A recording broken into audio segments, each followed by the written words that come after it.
Hey friends, David here with an improv micro tip for you. This is something we've been working on in class recently, and I thought it was important enough to share. What have we been working on? Labeling. Labeling names, locations, places, objects, key pieces of information. We are labeling all the time when we are improvising. And some of the improvisers that I have been working with, I think just needed a strong reminder that that was happening, but then also how they are labeling. I mean, that's real nice as a concept, but how does it actually manifest? So I wanted to break it down for them and now for you. There are different ways that we label. The first and most obvious way is with our words. We label things verbally. Hey, Gene, I see you bought a new hat. That looks awesome on you. We've now given a character a name, and we've described that they are wearing something and that we've got some emotional reaction to it. We use our words. But we also label things non-verbally. How do we do that? Simple. We use our face and our body. If someone were in an improv scene with me to walk up to my character and say, hey, do you want to grab a beer after work? And I respond with, I am using my face to label an emotion that I'm feeling. Maybe it's disgust, surprise, shock. I might use my body as well. There are all kinds of nonverbal cues that we can use when we are labeling. Lastly, we've got our space or our mime work. That is a really excellent way to label something that doesn't exist in the real world, but does in the world in which we are improvising, right? I might reach over.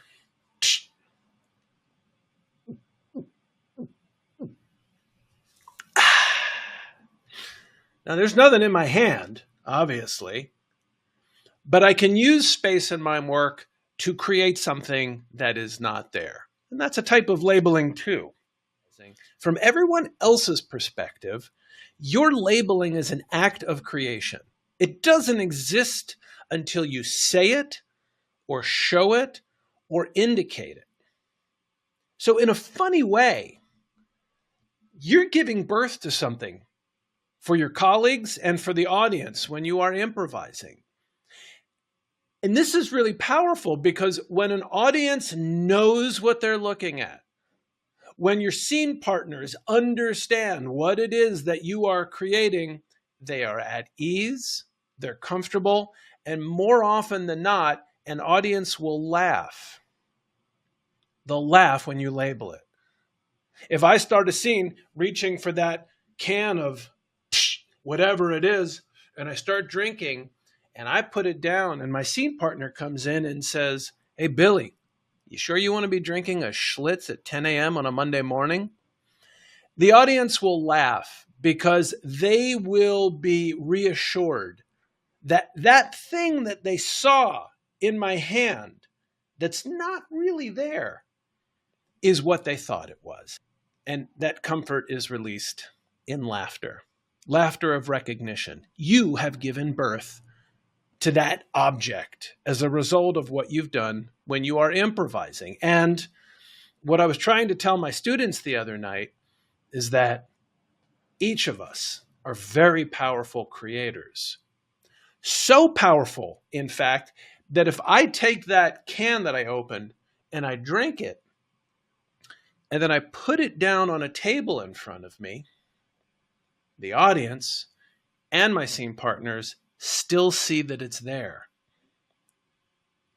You've done such a good job at labeling that you can't forget what you've labeled. It will create cognitive dissonance for the audience and for your collaborators. So remember, when you open a door that is located in a particular place in your playing area, the audience sees that door because you are a powerful creator. And if you open a door that is not there anymore, or if the door suddenly shifts, the audience will see that as well. Somebody needs to correct that.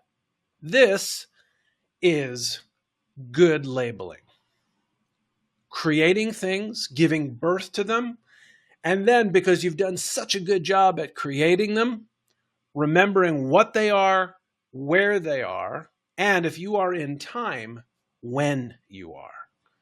So that's today's micro tip. I hope this helps with your improv practice and performance. Let me know. Did I miss something?